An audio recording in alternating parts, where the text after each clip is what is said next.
Hey guys, Sam here, and thanks for tuning in to another episode of Vape Talk. Today I'm not going to be doing a review, rather I'm going to be answering a question that I know I was confronted with when I wanted to get into vaping, and I'm pretty sure most new vapors are confronted with. And that question is, what nicotine level should I vape at?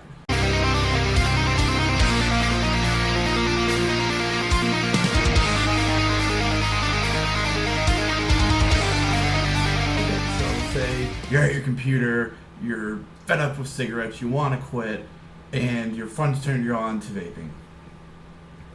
So you get your shopping cart all loaded up, you're looking at e-liquid, and you see 5 or 6 different levels of nicotine, and you're like, what the hell? Right? Because as a smoker, myself, I smoked for 10 years and I didn't really know how much nicotine I was smoking. I smoked light cigarettes, but really I didn't know. I never looked it up. I just smoked, and I think that a lot of people were probably the same way.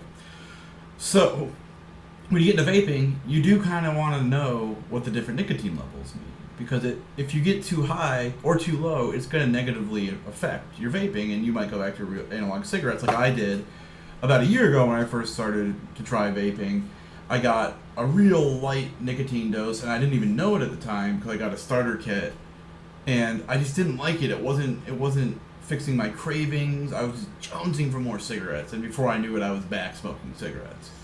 So let's just get right into it. It'll be a real short video. Most e-cig companies have levels of nicotine in their juices from 36 milligram, which is very strong, to 0, which is nothing. But if you're not going to go 0, it really will go from 36 to 6 milliliters, not milligrams, sorry. And so what I've found is I've tried all the different levels. 36 was way too strong for me. That's extra strong. It hurt me. That is way too powerful for me, but I used to smoke Camel Lights. So I went down to 24, still a little bit too much, and then I found my sweet spot at 18.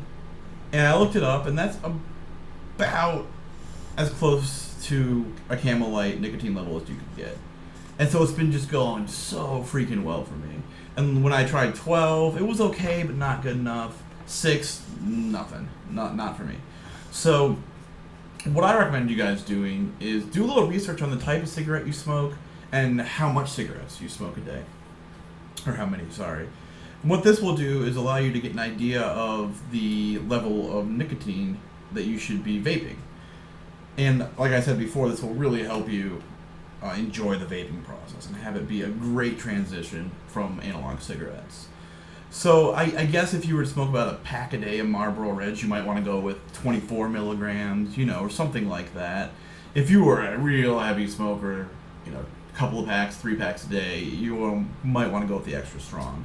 But as always, everyone's different, and it just depends on how your body reacts to nicotine, how long you've been smoking, and also what kind of flavor that you like, because you do get a tiny bit more of a nicotine type flavor the higher it gets. I've noticed it at least. Some people might not even notice it. So for instance, I have a 18 milligram extreme ice juice from Mount Vapor on here, milliliter again, I'm sorry, and it's on the iTaste SVD. This is the perfect mixture for me. It took me about 2 days to figure it out, and I highly recommend you doing some research. It's not that hard to figure out. You can just go type in, how many milligrams